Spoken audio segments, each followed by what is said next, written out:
негизи чынында биздин умра компаниялар кандай иштеп атат, Кудай таалам чакыруусу менен биз зыярат кылганча силерге ушул чыгарылышты көрсөтүп берели деп чечтик.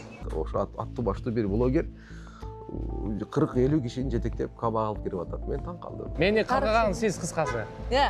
Каргаган жокмун. Келгенден кийин отелге ойношо албай калышкан. Мойнума алам. Ойнуңузду аласыз. Мойнума алам. Барганда ушундай болот. Ысык суу деле чыкпай калышы мүмкүн. Алжык деле бизде эле мисалы депчи. Дагы деле жалп кылгандарбы? Ин кылынган бир афералар эмес булар. Мына биздин умра компанияларды каалагандай калчап сындырып атышат. Сиз эмне бул жакка эс алган келдиңерби? Жок, мындай сөздөр. Деген сөздөр айтылат. Жок. Умрада эмес, мен негизи ушунда окуп. Айтыл мен адам өзүнүн жоопкерчилигин Кудайга шылтабаш керек да. ажылар келгенде, умрачылар келгенде ар бир ажы башчынын айткан коронный сөзү бар бул. Корккондо биз эч кимден коркпойбуз, эми Кудайдан коркобуз. Ошол себептен ушул сөздү айтып атпайбызбы? Буга капа болгон жокмун мындан. Мен сага капа болгон жокмун. Бизге поезд кое албады. Койбоду эмес. Кое албады ошол учурда. Шарт башка, ибадат башка. Бир да начар жатакана берилген эмес. Бардык зыяратчыларга. Бардык деген айтылса, мен аларды билбейм да башкаларды.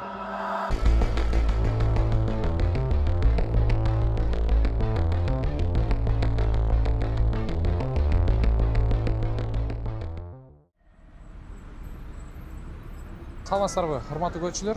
Азыркы жерде биз Манас эл аралык аэропортунда турабыз. Бул жерде бүгүнкү түнкү саат 2 болбосуна карабастан бир элдин 70% умра зыяратына жолдомо алып ушул жака учуп кетип атышат. Эми умра маселеси боюнча акыркы убакта социалдык тармактарда резонанс жаратып, ушул кээ бир маселе көтөрүлдү. Негизи умрага чыгууда өзүңүздөр барсаңыздар болот, же болбосо умра компанияларды өзүңүздөр ошол жака акчасын төлөп, жакшы шарттар менен барып өзүңүздөрдүн зыяратыңыздарды орундап келсеңиздер болот. Эми бул жерде маселе мен уккандан бир көргөн артык деп, негизи чынында биздин умра компаниялар кандай иштеп атат?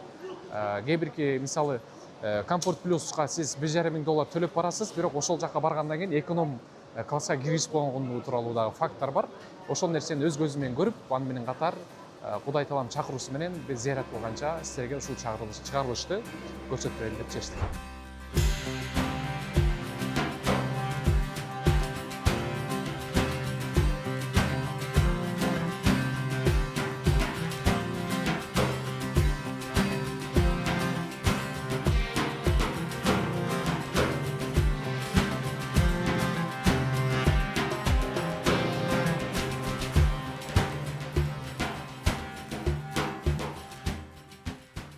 Урматтуу мекендештер, сиздер менен Ыйык Меккеден көрүшүп, амандашканыбызга кубанычтабыз. Бүгүн экинчи күнүбүз, кече күнү келип, умрабызды аткарып, өзүбүздүн зыяраттарыбызды кылып, милдетибизден кутулдук.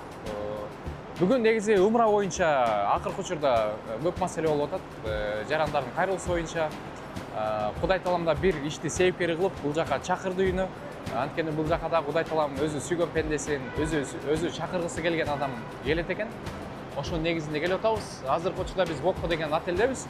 Эми жанагы кандай десем, биз келгенде жана элдердин кайрылуусун уга берип, мындай башкача элестет экенбиз да. Келсек, бардыгы сонун, ойдогудай. Балким Бокко бир аз эң жакшы отелдердин бири болгон үчүн жакшы сезилдиби? Биз азыр болсо башка кыргыздар, байырлаган кыргыздар барган, кызмат көрсөткөн отелдерде кыдырабыз, сиздерге көрсөтүп беребиз. Мен уккандан бир көргөн артык деп ушул нерселерди чагылып беребиз.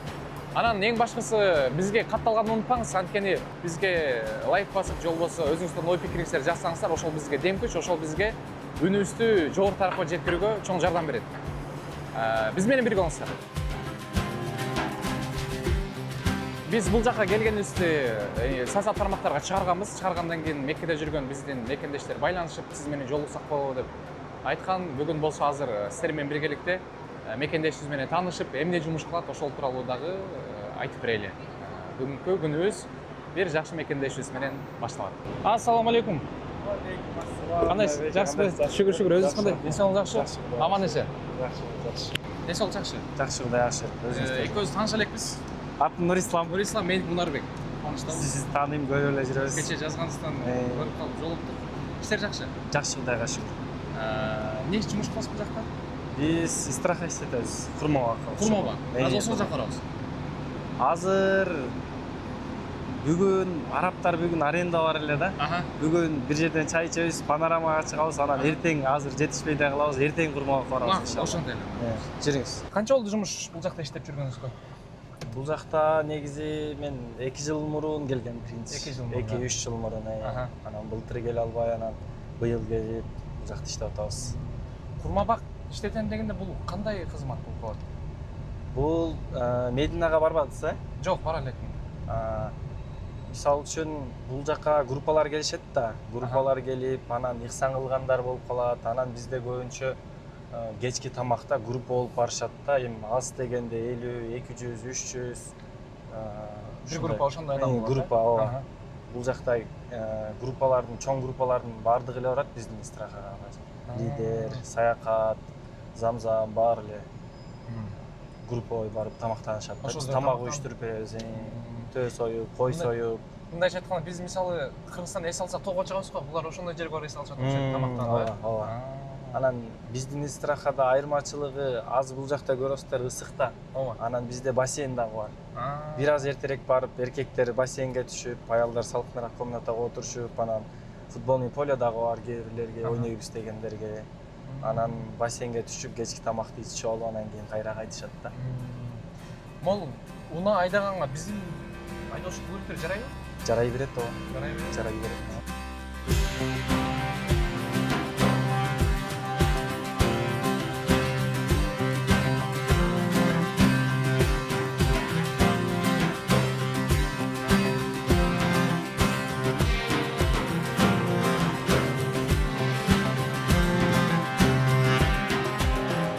Bismillahirrahmanirrahim. Урматтуу көрүүчүлөр, Нурислам мырза азыр бизди бир өзгөчө жерге алып келди. Мындай үстүнө чыгып чыга көрөлү, көрүүчүлөр менен. Таштын үстүнө чыгалы.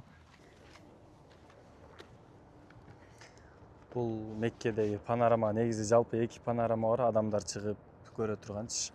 Анан бул эң бийиги да. Эң бийик ушул жер, Эң бийик адамдар чыга турган панорама ушул жер. Кооздукту караңыздарчы. Анан көбүнчө бул жерге адамдар кечкизин келишет. Кечкизин көркүнө чыгат, саатта күйүп, Мекке шаарып баардык жери көрүнүп. Ушундай коноктор келсе ушул жака алып чыгып бир көрсөтөбүз. Ооба. Ар дайым. Конокторду бул жака алып чыгып, биз Меккеде кызматтабыз. Эми жана айтып кеттиңиз го, иштегениңизге канча жыл болду дедиңиз? Негизи 2-3 жыл мурун келгем. Былтыр келе албай калдым, анан быйыл келдим. Мурунку ошол жылдарга салыштырмалуу эл кандай быйыл? Эл көп, жылдан жылга көбөйүп атат. Жылдан жылга көбөйүп атат. Азыркы учурда эл аз, эми Рамазан айында дагы көбөйөт да. Курмабакка көбүнчө кайсы улуттагылар келип атат? Курмабакка негизи эми көбүнчө кыргыздар келет, бирок андан сырткары казактар келет, дунгандар, анан өзбектер келет.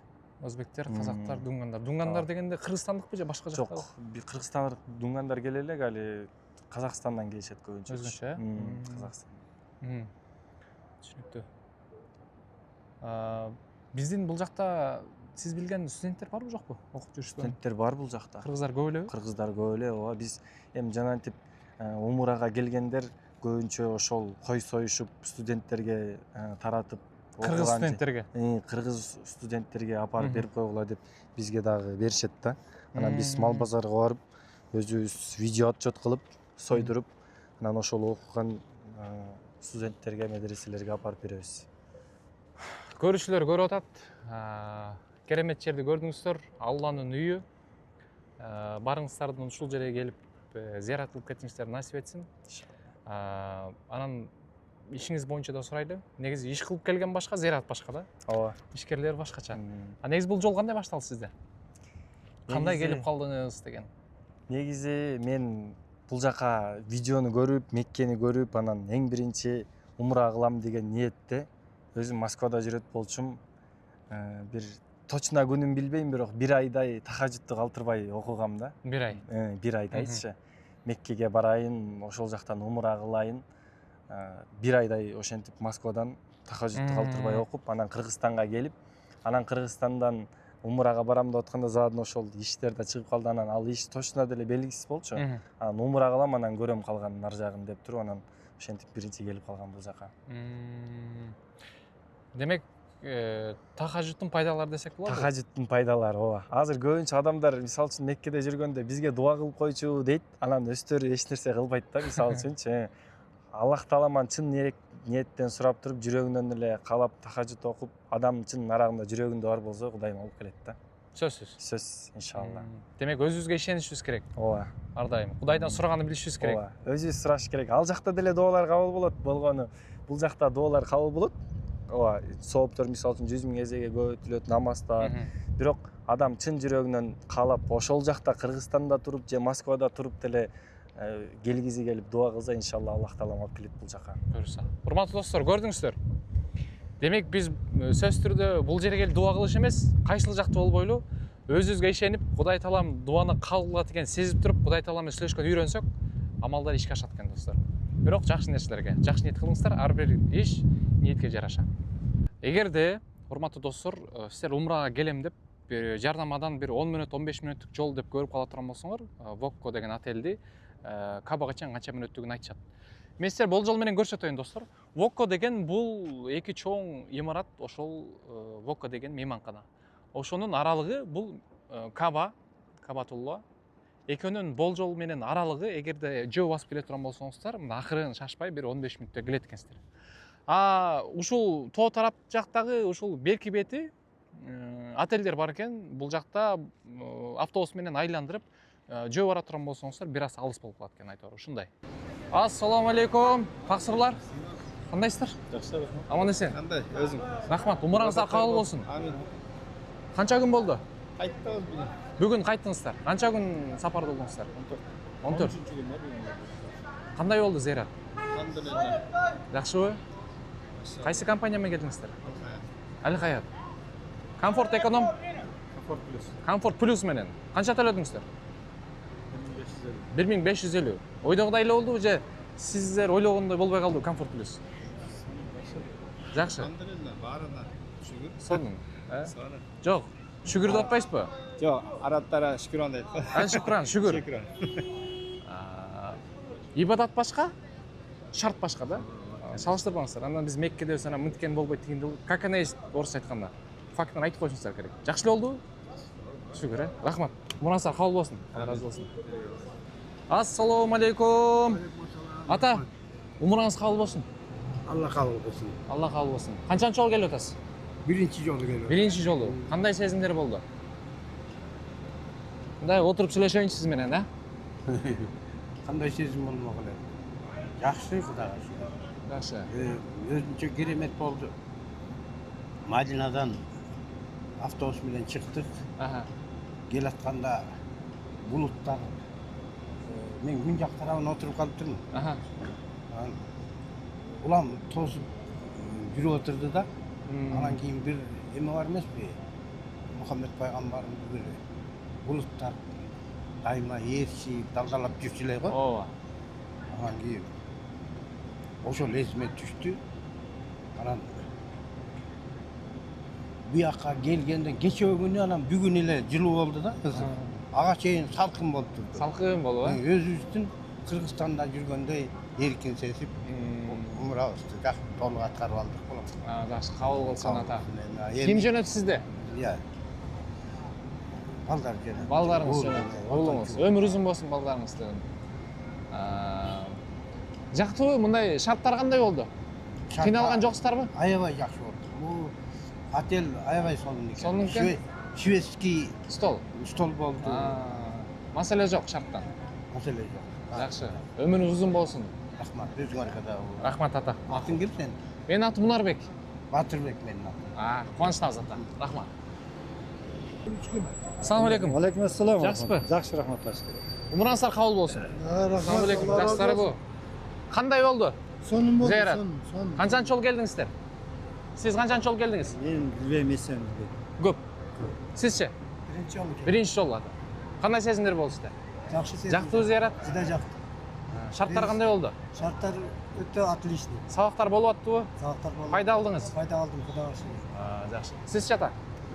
Men da birinchi жолу келишим. Birinchi жолу келишим. Аябай жакшы болду. Maşallah, maşallah. Allah Taalaga çok şükürler olsun. Amin. Sizler kaydan? Биз өзүбүз келдик. Өзі мындай да. Bizde daha birolar özüm kelem dedikçe. Aha. Atasın, apasın, kaynenесин, ayalın alıp jönөp kaldı. Ama ben aytım, inim dedim. Sen Arapça bilesin misin? Yok dedi. Ооба. Atan desem atam namaz okuyaydı dedi. Aha. Ben aytım onda bizim gruppa koşul dedim. Себеби dedim sen atana hiç kaçtan tasir bere albaysın. Süylep mınдай мына жеткизе албайсың. Ооба. Себеби сен илимди аласың. Анан атаңдарды алып келем деп туруп бир жакшы бир пайда алам деп туруп кайтып зыян эмне кылып койбой койгон. Себеби баягы таасир болуш керек да. Ал таасир болуш үчүн устаздардан эмне болуш керек. Эмне дейсиздер? Кимиңиздер кандай таасир алдыңыздар, кандай таасирлүү болду десе баягы киши айтып атпайбы? Чындыгында дейт, ата эне дейт жалганчы болот экен дейт. Таң калдым, эмнеге мындай деп атат. Көрсө баягы дайыма дейт, балам бар. Кудайыма шүкүр, кой. Бизди андай мындай деп эмне кыла бер, жалган сүйлөй берет экенсиң. Өзүң баргың кеп турса дагы, коем балам эми себеби балаңа бир оорулук кеп калбасын, баламды кыйнап койбойн дейт экенсиң дагы дейт. Мен жалган сүйлөшкө мен мажбур болот экенсиң ата эне дейт да. Деп анан Кудайыма шүкүр дейт, эми биз өтө чоң таасир алдык дейт. Себеби биздин дейт кеч маайтты намазханада да айтып атпайбы? Бизге дейт көп болсо бир 15 күн болду дейт да. Динди түшүнүп, дин эмне экендигин түшүнүшкө дейт да. Бирок дейт эми Кудай буйруса баргандан кийин башка бир инсан болгонго аракет кылабыз деп жакшы эмнелер болду да. Анан мына бул жерде жаңы акыркы күнү дагы кече сабак кылдык да. Эми коштошуу мээсиндечи. Ошол жерде дагы аябай жакшы сөздөр сүйлөп койду. Себеби баягы сүйлөгөн сөз жүрөктөн чыкканда бир башкача болот экен. Жүрөктөн жүрөккө жетет дейсиз. Ооба, таасири башкача болот экен да. Алла ыраазы болсун кызматыңызга. Кызматыңызды зыяратчылар баалайт. Кудайдын амасында өтө чоң иш кылып атасыз. Чоң рахмат, ишиңизге ийгилик болсун ата. Умураңыздар кабыл болсун, Рахмат. Неме, жаштарды неме кылып, жакшы жаштарга агитация кылып, жаштар келсин. Эмне карып калганда келбей, азыр жаш маалда келиш керек. Чуркап күч бар маалда келиш керек экен. Ошентип Сиз деле жаш эле болуп турасызбы? Мен жашмын эми. Өзүм байкадымда. Биздин жаштарыбыз эми буякта келсин деп атам да. Макул ата. Рахмат. Өзүңүз болсун. Алла ыраазы болсун. Алла ыраазы болсун. Урматтуу көрүүчүлөр, биз Нурмура компаниясын билесиздер, буга чейин сөз болуп аткан.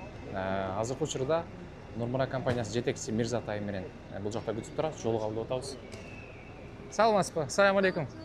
Ассаламу алейкум. Алейкум ассалам. Хош келипсизер. Хош келдиңиз. Жакшысызбы? Эсиңиз жакшыбы? Жакшы, шүгүр. Могу сизге таап койсом болобу? Мейли болот. Иштериңиз жакшы? Жакшы, шүгүр. Ушул жактасыздар бүгүн? Мен көп болду ушул жакка келгениме. Канча убакыт болду? Мага болжол менен 1 айдан ашып калды ошо, 2 айдан ашып калды ошо. Биз экөөбүз Бир эле жолу барып келдим, 4 күнгө. Барып кайра келип жумуштар менен. мындай официалдуу деле тааныш элекпиз. Менин аты жөнүм Мунарбек Имаров болот. Менин атым Мирзат Кошоева болот. Коомдук ишмер. Коомдук ишмер. Менин атым Кайрымдуу журналист. жүрөк уюмунун негиздечиси. Нурмура Travel негиздечиси. Жана Мени каргаган сиз кыскасы.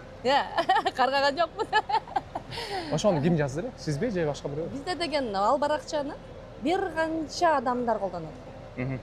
Анан кийин кимизи жазганын, кандай жазганын билбейбиз, бирок мен баягы эч кимди күнөөлөгүм келбейт. Бардык Алланын өкүмү менен, Алланын өкүмүсүз даже жада калса жалбырак өсүшпөйт экен да. Ооба. Анан эми бул жерде эмне айтайынбы? Аллахтын программасы экөөбүздүн программабыздан жогору турат. Мунун түбүндө дагы бир акыйкат, жакшы нерсе турат. Экөөбүз Алланын коноктору менен баштадык. Ооба. Бул деген муну кылган бар, кылбаган бар. Ачык айтайын, менин сахабалардын ишин менен кетип атасың. Мен дагы көрөсүң, мен өзүмдү мактабай эле коеюн, бирок максатыбыз бир. Акыйкат үчүн. Ооба. Акыйкат үчүн нелерди гана кылган жок. Жакшы болду. Мен аяк кубанып атам. Аллахка шүгүр айтып атам. Ушинтип туруп биз менин максатыма жетүүгө сен себеп кылдың. Ачык айтайын. Эми алдыда көп нерсени көрөбүз. Бирок Кудайым буйрса мунун аягында Аллахтын казынасынын чексиздиги жана Аллахтын адилеттүүлүгү жана чындыгында акыйкат чыгарын мен сезип туюп турам. Кудай буйрса. Түшүндүрүп Бул көрүнүштү айтайынбы? Бул Хаят Travel. Булар кетип атышат. Булар кетип атышат.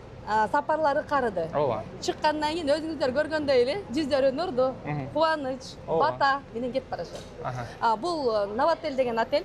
бул жерде азыркы учурда Хаят жүрөт, Сапат Умра жүрөт, Нур Умра Travel жүрөт. Азыр мен сиздерге бул жерден ачык эле айтыңыз. Бизден кетип аткан катачылыктарды чыгарыңыз. Себебин эл билиш керек.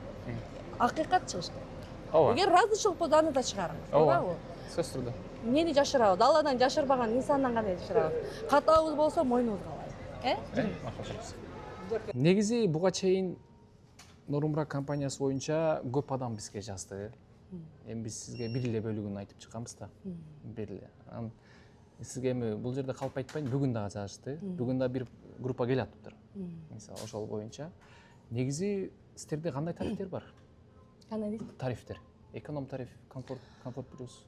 Өзү негизи ачык айтканда тариф дайыма эле биз мындай стандарт менен иштечүбүз. Мурда.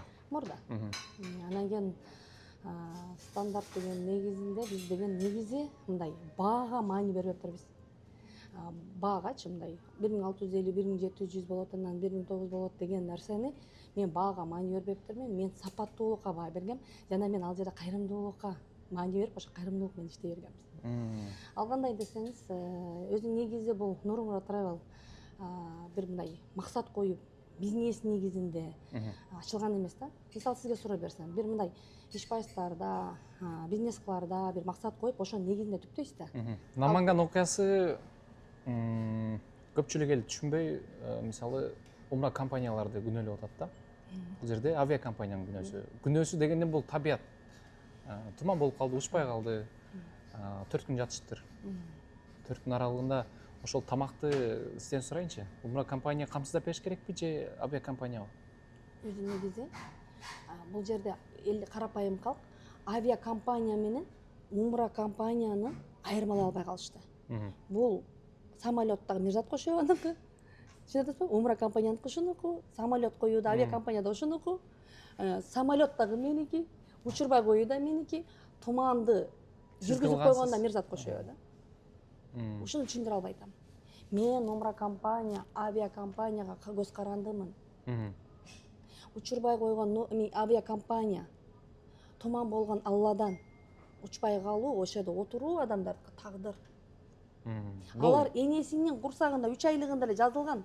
Сен бир күн учам дейсиң, сен баратып калып каласың, ошол жерде учпай каласың, турасың, сыналасың деп энесинин курсагында 3 айында тагдырында жазылып койсо, мен алардын тагдырын кантип өзгөртө алам, эмне айтсаң? Нарбек кантип өзгөртө алам? Түшүнүктүү. Намангандан кетишти 5-күндө келди. Бул жака келишти. Келгенден кийин отелге оңош албай калышкан. Мойнум алам. Мойнуңузга аласыз. Мойнум алам. Неге дебейсизби? Неге? Буларга брондолгон отелдер күйүп кетсе? Кандай күйүп кетет? Кандай күйүп кетет дегенде биз бул Мединада заранее бияка балдарга ушунча адам барат, 85 адам барат. Биринчи Мединага түшөт. Мединадан му отелди аласыңар, ушуну брондойсуңар. Жада калса Раузага келе турган QR код барго, ошо QR коддун алдын алабыз. Поездарды алабыз. Поездарды коебуз, тамактарын алабыз. Медина өтө кымбат. Биягыңдын 11 күнү менен аяктын 2 күнү аралык. Медина өтө кымбат. Биринчи Медина бияктан кымбат. Ошол жака алабыз. Анан булар келатат да. Келатканда аякта калып калып атпайбы? Булардын ордулары келген жок, жаткан жок, акчаны кайтарып бербей атат. Түшүнүп атасызбы? Өтүп кетет да. Анын үстүнө бул мен билетти Амангелди деген баладан алгам да. Амангелди бала. Кайсы билет? Бул отелдин билетинби? Же жок, уча турган билет? Бизде ушундай бар. Авиакомпаниядан билет алабыз. Анан кийин биздин пакеттерибиз толуп калганда, элдердин талабы келгенде билет издеп баштайбыз. Анан группа бар. Кимиңерде билет бар, бергилеши, менде талап болуп атат десем эле, Адыл энем айтты. Ушу Амангелдиге чалсаңыз, Амангелдиде бар деди. Анан мен Амангелди көрө элекмин, до сих пор көрө элекмин, экөөбүз отуруп көрө элекмин. Жашоодо көрө элексиз. Жашоодо көрө элекмин. Анан Амангелди, ассаламу алейкум, сенин номериңди Адыл берди. Билет бар деди. Ооба бар, канча билет керек деди? 120 билет деди. Как раз оштон талап чыгып атат, мен сени алайын анда ошону дедим.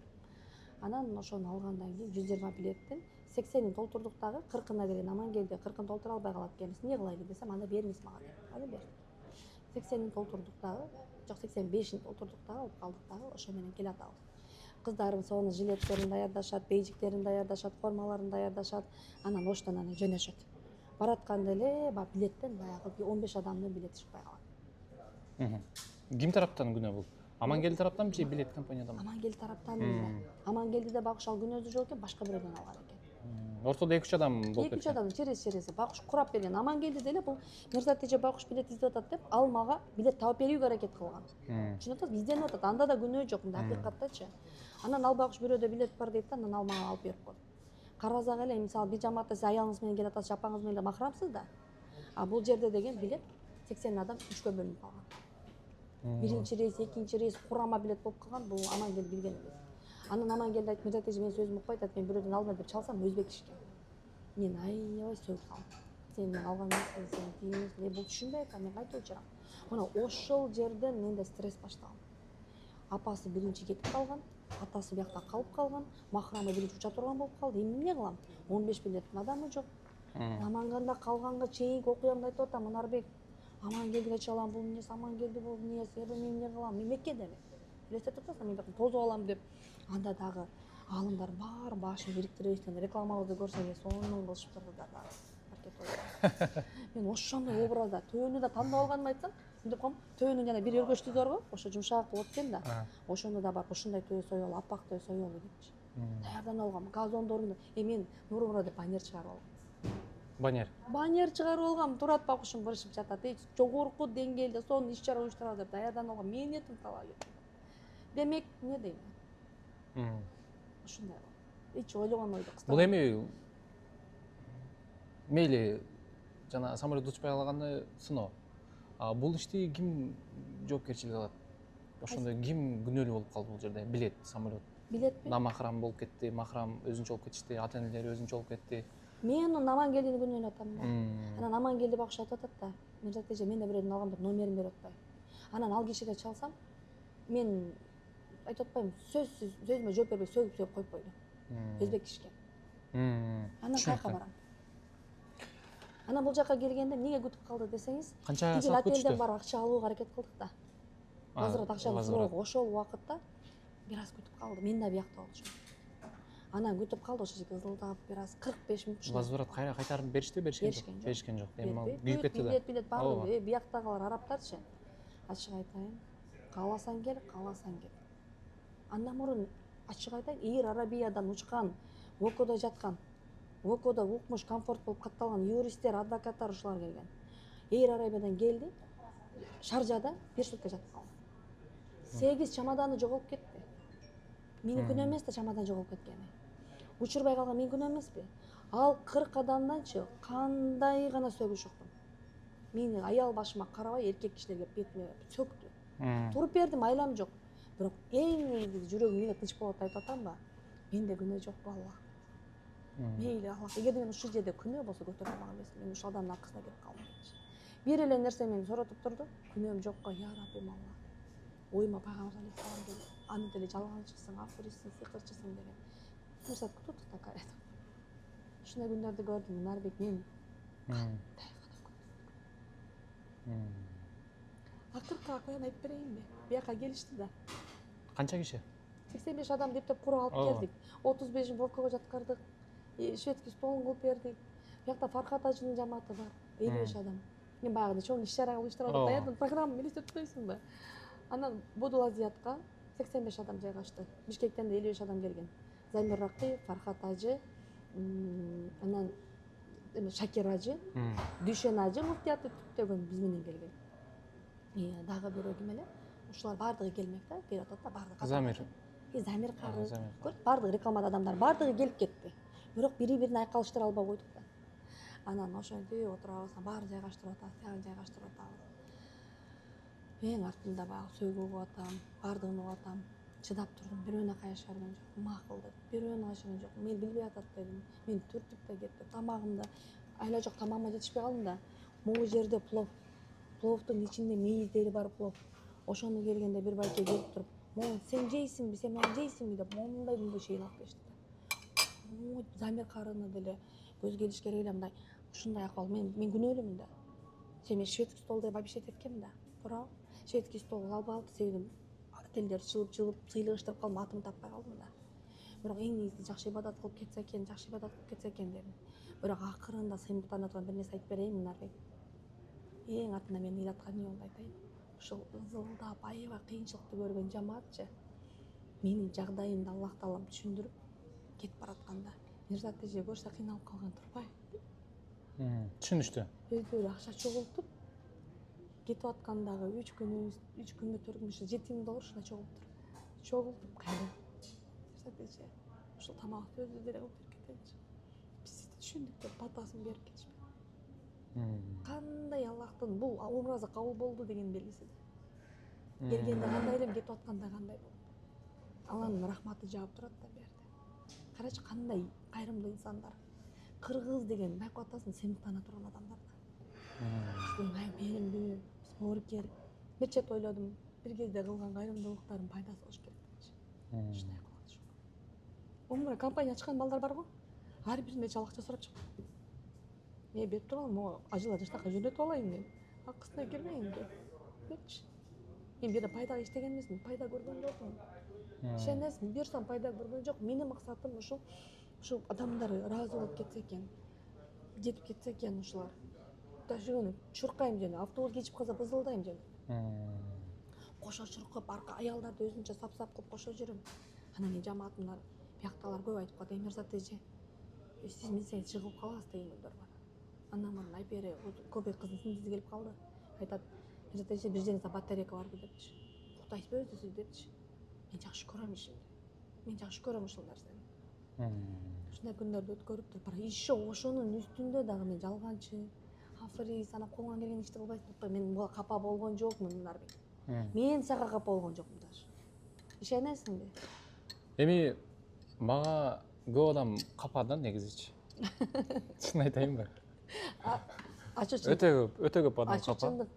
Капа болот. Капа болушат. Анан көп адам каргап коет меничи. Мен көп адам керек болсо көз аштарын каргышына калган кишимин.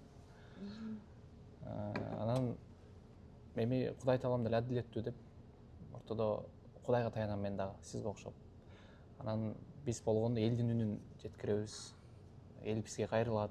Аны сиз дагы биздин жумушубузду туура түшүнүшүңүз керек да. Биз жумуш башка, адам сапат башка. Азыр ойлоп көрүп атам, мен демдеп карап туруп, Нарбек мына.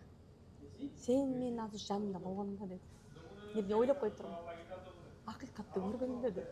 Анан бирок мен эмеге айтканмын. Василийге айткам. Василийди көрөсүң дедим да. Көрөсүң, мен ошо эме менен подкастка чыгам дедим.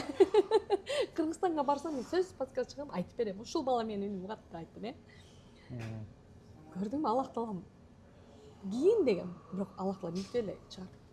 Сен акыйкатты айтып чыгасың сен. Мен билем да сени. Ооба, болгондой эле. Болгондо айтасың да. Сиздин азыркы учурда эми компанияңызга келели сөздөр. Канча тариф бар? Менде тариф азыр айттым, комфорт деген алып болочу деп. Алып салдыңыздар. Комфорту жок эле айланып кетейин. Комфортто кызмат кылгыла. Комфортто кыз айтып калачы, уже мен келе эле автобустан түшпөй жатып элечи, кээ бир апалар. Комфорт плюспу, комфорт плюс. Бир чамадан бүтө элек, бир буту түшө элек. Комфорт плюска келип, комфорт плюска келип, апа келиңиз автобустан түшүп алыңыз дейм да. Комфорт плюс экенин кээ бир апалар деле билбейт, просто эми баягы апалар сертификат берет, бир нерсе берет. Апа мен сизге комфорт плюстан алдым деп коет, анан талап боло берет да. Сиз атасызбы мындай, комфорт плюсу жок эле, актабай эле болгон кызматыбызды кыла береличи деп атам. Жылуу төшөк, жакшы тамак, жакшы кызмат. Анан харамды көрсөтүп берип койсок, баяндап уюштуруп берип койсок.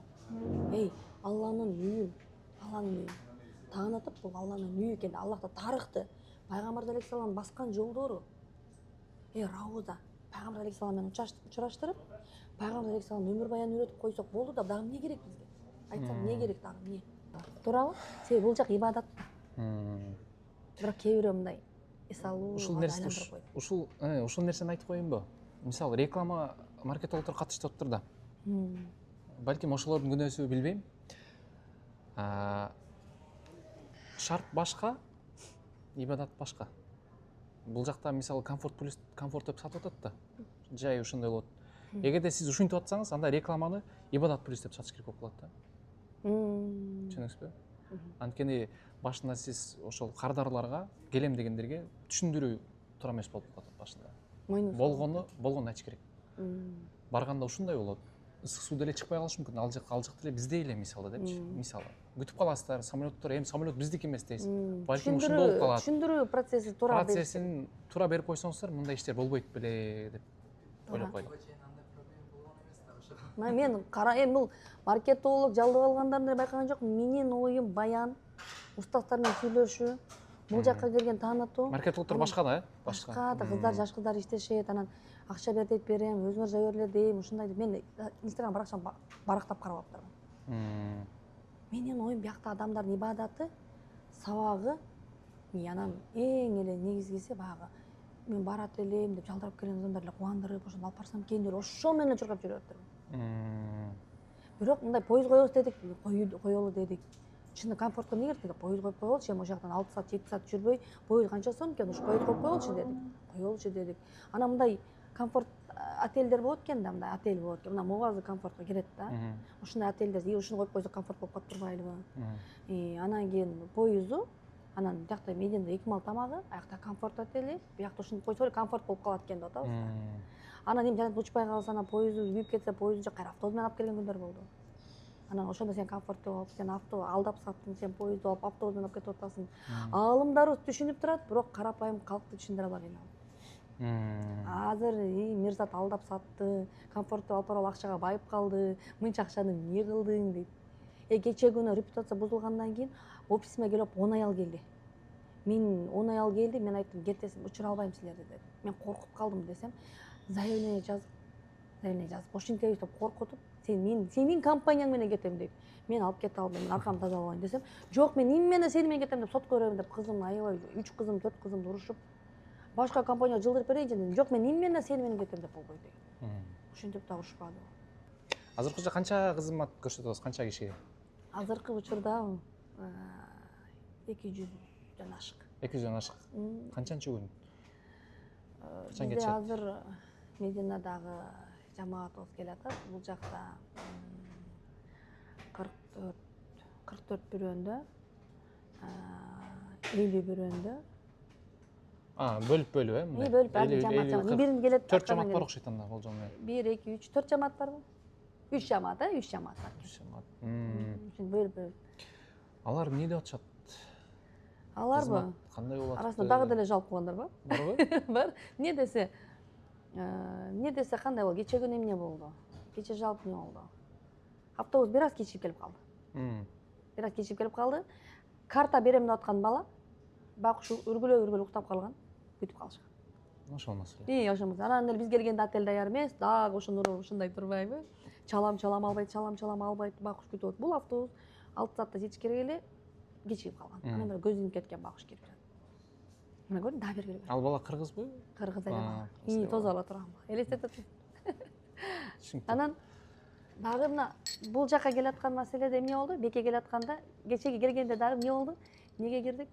Бир аз кечигип калдык. Каркатаж келет, эмнеге дебейсиңерби? Биякта сөзсүз 2де бошойт, 4те киргизишет любой отель. Анан булар келгенде скоростной поезд менен келишти да, Каркатаж. Эртерээк келип калышты. Эрте келип калды. Жок дегенде 4ке чейин күтүш керек болуп калды. Булар саат 10да ушундай келип калды. Ошондо айтат, келери менен киретти өзүңөр беле депчи. Анан Каркатаж баарын автобустун бара алып кетип калды. Отельге келгенде канча убакыт күтүп калыш мүмкүн?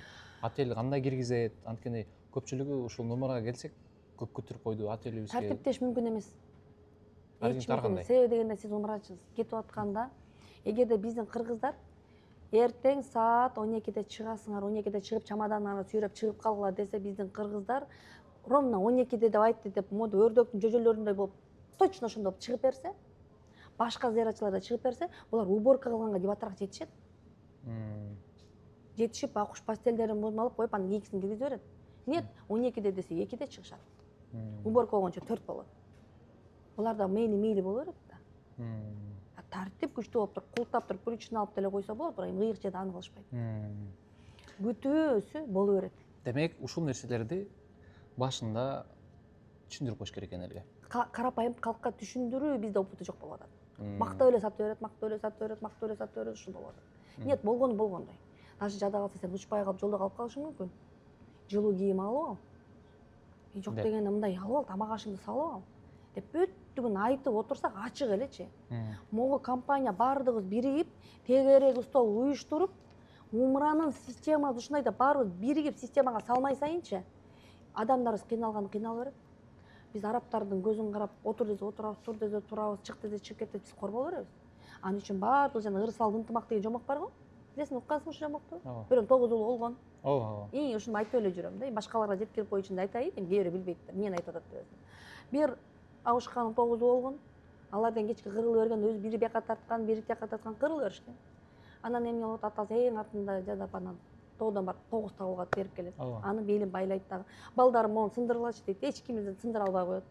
Анан эң артынан эмне кылат? Бирден боосун чечип туруп, бирден бергенде карс сындырат. Мына биздин умра компанияларды каалагандай калчап сындырып атышат.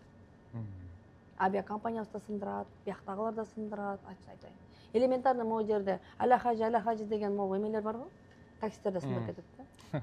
Чын айтып атам. Анын үчүн биз умра компания баарыбыз биримдик болуп, максатыбыз бир болуп, ынтымактуу болуп, ыклас менен бул инсан акысына кирбейли деп иштесекчи, анда ошондо мыкты деңгээлде болот. Жакында умра жабылып калышы да мүмкүн. Мына визаларыбыз чыкпай баштады. Виза бир пас эле загрузка болуп чыкчу эле. Азыр мен 3 күн мурун кылсам, 4 күн кылсам да загрузка болуп тур. Дагы деле ошондой. Бара-бара элестетсең, эмени карасаң, азыр мен көрдүңбү Кабан чеккесинде? Ооба. Кыргыздар, казактар, Өзбектер, өзбектер, түрктөр жайнап кеткенби? Эмне биз ушу дүйнө жүзү боюнча ушу 4 эле эме барбы? Булут барбы? А башкаларчы? Башкаларда кымбат, кирүү кыйын. Бул мамлекет деле акылдуу, күчтүү. Бара-бара бизди алат дагы, бизди кирүүбүздү кыйын кылат дагы, башкалар уруксат берет. Ушул колубузда багы кимдин заманы, Коконгондун заманы дегенде биздин доорубуз болуп атканда алып келип калайды. Ибадат кылып калайды. Кабаны көргөн көз дейт, жанагы Хажар Асватты көргөн көз дейт. Бисмиллахи Аллаху акбар деп атпайлы, тосокту көрбөйт. Кана биз ушул Кыргызстандын кичинекей тоолук район нурданып турса. Нурданып тур, ыкластуу болуп тур. Биздин умрабыз эле калды, ачык айтайынбы? Азыр алымдардын сөздөрү да өтпөй калды. Биз умрага адамдарды канчалык көп алып келсек, адап акылактуулук, инсан коркуп калат, кичине болсо баягы Кабаны элестетет дей. Бияда Алланын рахматын үйүн элестетип болсун да бирөөнүн акысын жебей калат, уурулук болбой калат дей. Мыканчылык болбой калат дей. Жок ден ушу умраны колдоп калбайлы, умра менен айтып, мурун эмне кылган? Чубак устазыбыз аалымдар баян кылган. Туурабы? Дават кылган. Эми жайган. Анын баары тыйылып келет азыр. Куранды кенен окуй албай калды. Тыйылып келет, эми умрабыз эле калды. Эми ушу умра менен болсун да урпагыбыз эмне болот? Эртеңки күнү бизге Куран окуйбу, окубайбы? Кто он такой был, я не знаю деп отурсам эмне кылабыз? Урпагыбыздан кичине Куран жетип турсунбу бизге? Илим жеткирип калайлыбы эми? Эми ушу умрабыз калды, жеткирип калалы. Ниетиңиз туура. Туурабы? Сөзсүз түрдө ак. Муну эч качан четке какпайбыз, түшүнүп турам. Эми бул мындай ниет жакшы. Биздин урпактарыбыз, биз өлүп кетсек, артыбыздан дуба кыла турган урпактарга мынтип фундамент кылып атасыздар да, мисалы. Сиздер аркылуу келип иманга кирип атабыз, андай болуп атабыз. Анан ушуга кошумча эле шартты дагы ала кеч керек экен. Шарттыбы? Шартты ала кеч керек экен. Шартка да көңүл буруп коюшуңуз керек экен. Ушуга суроого жооп берейинби? Шарт Эми дегенде. Шарт керек экен да. Мен айтып берейинби? Заман өнүктү. Шартты талап кылып атасыздар да, баягы. Жок, шартты талап кылып атасыздар дегенде. Шартты да мындай эмеңизге, ниетиңизге жараша шартыңызды да коюп коюңуз деп атасыз да. Жок, мисалы азыр элдер сиздер маркетологун сатып атат да. Анын айткан сөзү менен сиз бул жакта аракет кылган шартыңыз дал келбей калган эле маселе болуп атат да, ошол эле. Анчалык деңгээлде эмес. Анчалык деңгээлде эмес. Кудайга шүгүр. Кудайга шүгүр. Ачыгын айтканда ошол жерде мындай тамагыбыз тар болуп калды. Бирок ошонун негизинде көрүп Бул тамак бир эле жолу болду ошондой? 2 күн болду. 2 күн катар менен, 2 күн, даже 3-үнчү күн карап калышы мүмкүн, бирок мен ошол жерде кухняда уруп, моюнтуп тамагың эмне деп аткан жергечи, ошол стулдарды да өзүм сатып алып келгем да. Меккеде келип алып бир арабка элестетсең. Себеби алардын кишиндагы пластмасса экен да. Ошолорго шартташтырайын деп, ошол столдорду жаныма сатып алып келген болчумун. Мен жамаатым келип атат деп. Беке батпайт. Шарт кылган Кыргызстанда могу жерден бир мужик алып келип алып туруп, могу жеринде столуң жок экенди алып келген мен болуш керек. Мен эмнеден корксоң ошо менен сыналазым болдум да. Менен шартташтырайын деп атып, ошол жерден сыналдым. Демек ушул жерде дагы бир мындай Бир нерсе жатат да көмүскөдө. Бир ушунча мээнет кылсам да бааланган жок да. Демек таң калдым да. Шартка өтө көңүл буруп атсам дагы ошо шарт кийин бир байке келип алып туруп, о деп разы болду ошо батасын берди. Ошол жерден чыккан бир 3-4 эле да. Калган апалар келип, тамагың да сонун, чайың да сонун, Нуржат кызым, сага боорум ачып атат. Ысык тамак жеп алчы, чайыңды ичип алчы дейт. Анда могулар айтат, отзыв албайсыз белеңиздер дейт. Каяктагы отзыв? Мен айт ушу инсан акысына кирип калбайын деп коркуп, 2 рекет намаз окуп, Аллахым, бул жазабы же сынообу деп эле. Аалымдарга суроо берип чыктым. Мага жаза келип атабы же сынообу деп эле десем. Мирзат айым деди. Жаза акыретте гана болот деди. Бул сизге сооп. Сыноо. Сыноо деди. Бирден өзүм жазалап атам деп ойлобоңуз, бул сизге сыноо. Мындай түшүнүк боюнча сиздин баягы айлана чөйрөгүңүздөгү адамдар аркылуу эле ушундай абалга чыгып атасыз да, мисалы. Эч кимди күнөөлөбөйм. Жок, күнөөлөбөйм дегенде тиешеси бар да ошол адамдарга. Жок, бул жерде Алланын тагдыры булут болуп уча албай калгандыктан. Макул, ал булуттуку макул. Берки Амангелдин иши боюнча, Амангелдин мырза, тек Озбектики боюнча, Озбек мырза бүт ошол аркылуу болуп атат. Сиз атыңыз болгон үчүн, Умра компания ээси болгон үчүн сизге сөз келип чыгып атат. Албетте. Көтөрүшүм керек. Көтөрүшүңүз керек. Мен жетектейм. Негизи Үнөн мойнуңузга баарыныкын алдыңыз. алдым, тилди уктум. Тилди уктуңуз. Мова. Тескерисинче күчтөндүм деп атасыз. Кайра күчтөн. Күчтөндүңүз. Эми мындан арыда Нурмура компаниясы теле жагынан жакшырып, качан мындай көтөрүлөсүздөр? Качан мындай план койдуңузбу? План коюп атабыз. План коюп атабыз мындай. Сиз жана аябай сонун неме айтып кетпедиңизби? Каттап жатканда туура шарттарын жеткирүү. Мына ушундай болот деп бардыгын алдын алуу. Мына карап туруңуз. Комфорт плюс бул сиздер сатып аткан нерсе да? Мисалы, жок, реклама боюнча. Комфорт. Бул $1500 дейли. $1650 саттык. $1650, эконом канча негизи? Жөн эле стандарт. 1250дөн сатчубуз, баягы бизде жанагы дагы бир имамдарга зарплата акылы бөлүнүп берилет дегенден баштап 1350дөн койдук. Зарплата, муфтият аркылуу. Муфтиятка канча төлөйсүздөр? Ар бир кишине. 9% бир адамдан канча доллар чыгып калат? Мисалы, 1350дөн $100. Эми ушундай болуп калат го дейм. Болжол менен $100, муфтиятка кетет экен. Эми мындай маселе сизден өзүңүздөн эле сурайын. Кээ бир адамдар айтып атат, биз комфорт менен алганбыз, бирок баары экономго түшүп калдык депчи. Бунун айырмасын эми көрүп атасыз. Ортодо болжол менен $200 айырма болот экен. Могул жерде карасаңыз, биз комфортто уюштурганбыз. Ушул эле теледе кылдык. Болгону биз бул жерден баягы учпай калгандыгыбыз себеп биздики комфорт болбой калды деп атышпайбы? Биз бул жерден пайда жеген жокпуз. Биз ушуга эле жумшадык. Өздөрүнө эле даже жетпей калды, жаныбыздан коштук. Түшүнүп атасызбы? Комфорт эмес дегенде кандай комфорт? Болгон поезд коюп бере албай калдык. Аппак шешеп, тапочки, үтүгү бар, фени бар, шампуню бар. Отель таптаза. Отель жаңы. Кайсы отель болду эле? Эми Бодул Азиат и Воко. Воко да жакшы экен. Мен ошо жаткандар, жалпы отургандар үнөт атпай, Вокодо отуруп алып, сен мага комфорт плюс дегенсиң, эмне деген отельге алып келдиң дейт. Бул самый хороший отель деп видеодо деле жүрөт. Билип билбей сүйлөй берет экен да, Нарбек. Түшүнүктүү. Сизди анан зыяраттарды дагы койбой коюпсуңар деп кечээ УКМКга барыптыр. Биздин келген зыяратчыларыбыздын бирине дагы могу Мекке Медина зыяраты коюлбай кала элек. Мен буга сөз берем. Бүттүк зыяраттарын коюп атабыз. Видеосу бардыгы бар. Эмнесин кылбай калыптыр ошону айтсачы. Сөз бергенибизде мына Замир кары келет дедиңер, Замир кары келди. Дүшен ажы келет дедиңер, Дүшен ажы келди. Шакир ажы келет дедиңер, Шакир ажы келди. Фархат ажы келет дедиңер, Фархат ажы келди. Ал маселе жок андан. Эмне? Маселе жок. Андан болгону эмнесине жалп болуп атат ошону айтсаңыз. Жалпын айтыңызчы, мен угайын, элди угайын, эмнеси туура эмес кылып турбуз депчи мындай.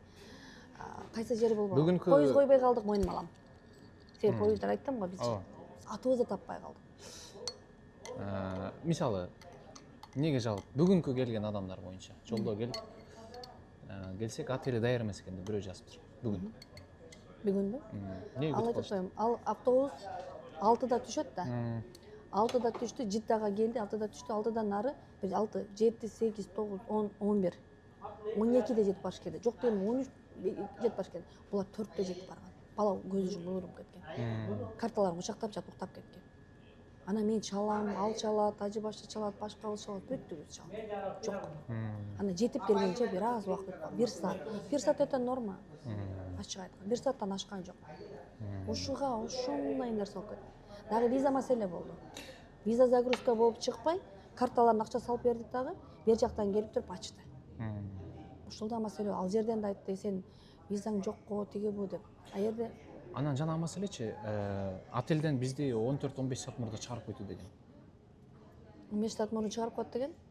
Андай жок. 14-15 саат. Жок. Убакытка 12-де. 12-ден баштап айтып баштайт, итто чыккыла дебейт эч качан. Мен де боло элек да, кууп чыга элек. Мени күтүшөт. Отелден эрте чыгарып коюшту бизди. Жок.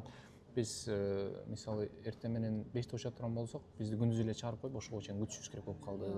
Сиздерде андай каттал элек, Каттал элек. Демек анда башка компания бар. 12-ден кийин, сөзсүз 12-ден чыгат. Итто күтүп отуруп 2-3 болуп кеткенде чыкты айтат. Түшүнүктүү. Сизге чоң рахмат.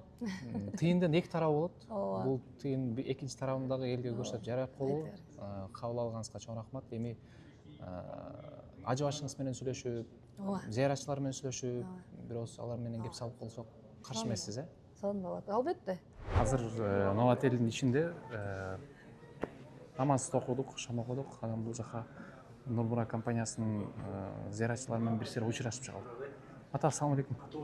Жакшысызбы? Эсиңиз жакшыбы? Ассаламу алейкум. Кандайсыздар? Маңызга кабыл болсун. Ассаламу алейкум. Жакшысыз. Ассаламу алейкум. Учурашып калып. Ассаламу алейкум. Жакшысыздарбы? Кандай болуп атат зыярат? Жакшы. Канча болду бул жакта? Канчанчы күн бүгүн? 4-үнчү күн. Түз эле бияка келдиңиздерби же Медина аркылуу? Мединадан аркылуу? Мекке. Барып келдиңиздерби? Эки жамааттар бар биякта, Эки жамаат чоң. Жамаат 18 келген. 16 келгенде Мединада болду. Анан келди. 18 келгенде түз бул жака келди. Эртең биз кеткенде бул Мединада болду. 2 күн алмашканда. Жакшы. Сиз канчанчы күнүңүз? Биздин бүгүн деген ошондо 16сы келдик. Бүгүн 22-си, 8 болду го дейм. Бир жумабыз калды, 30 кетебиз. Могул тарифти сиз канча сатып алдыңыз? Биз тарифти $1450 алдык. Бул комфорт плюс деп калдыңызбы же эконом? Эми ал жагын деле сүрүштүргөн жокпуз. Биз ошо биздин ошо чоң апабыз тандаганда бул компания. Ошол себептен анан ошого баш ийип эле биз комфорт плюсбу же эмне экенин маалымат деле алган эмесмин башында. Биз бирок бизге жакшы эле условияларды айтышкан. Айтышкан. Ооба. Айтышкандан кийинки абал кандай болду? Эми абал Бир аз. ар кандай. Ар ким ою ар кандай да байке. Ошого Сиздин оюңуз кандай болду? Пендебиз да. Пендечилик болот. Бир адамдан кемчилик кетет. Бизден да кетет. Идеальный эч ким жок дегендейчи. Ошол себептен кичине түшүнбөстүктөр болуп калат. Кээде болбой калат. Бирок мындай жакшы шүгүр. Зыяраттарыбыз жакшы болуп атат. Ажыкебиз Фархат ажы устаз жакшы сабактарды өтүп берип атат. Сабактар жагынан, зыяратка алып барган жагынан Фархат ажы сонун өтүп берип атат. Шүгүр. Жана элдер арызданып атышпайбы бизге? Ошол тууралуу элдердин ою кандай? Анан сиз эми бул жакта Нурмураны сиз азыр көрүп жүрөсүз да, көрүп атасыз, абал кандай болуп атат. Анан элдин айтканчалыгы эле барбы, жокпу? Эми азыр Алланын куттуу үйүндө турабыз го азырчы. Алдаган болбойт. Алдаганга деле болбойт эпчи. Чындык бирок ачуу болот чынындачы. Эми бул жерден толук оюңду айтсаң дагы туура эмес болуп калат да. Анткени себеби Аллах таалам деле сен бирөөнүн абийирин жапсаң, сенин абийириңди акыретте мен жабам деген да. Мен бул тууралуу дагы туура. Бирок ибадат башка, шарт башка да. Шартты сизге реклама кылып башкача айтып атат. Келгенден башка бул адам өзүнүн жоопкерчилигин Кудайга ышылтып алыш керек да. Кудайыңыздын оосу депчи. Ошону айтайын деген эмес. Ошон үчүн коркпой эле айта бериңиз, мындай. Жок, корккондо биз эч кимден коркпойбуз, эми Кудайдан коркобуз да, ошол себептен ушул сөздү айтып атпайбызбы? Эми ар кандай болуп атат шарттары отелдер жакшы шүгүр. Мединадан дагы сонун Набай мечитинин жанындагы отелге жаттык. Аякта тамак аштары биринчи күнү кичине түшүнбөстүктөр болду, экинчи күндөн баштап сонун берилди да. Кичине бияктан бизди тосуп алуу жаатында ушул мен Нурумурага айтат элем да. Ушу тосуп алуу, ушул виза, ушул жактарын кичине дагы күчтүү болсо дегем. Анткени ошол тараптан кичине жумушчуларбы же кимдин кемчилик экенин билбейм. Ошол тараптан кичине мындай минтип барып түзүлүп кеттик да. Виза жагынан кичине ар жак бер жак болуп, анан регистрация жагынан. Эми ал боло турган нерсе дешти бизге түшүнүгүбүз боюнчачы. Түшүнүктүү. Ошол эле болгон.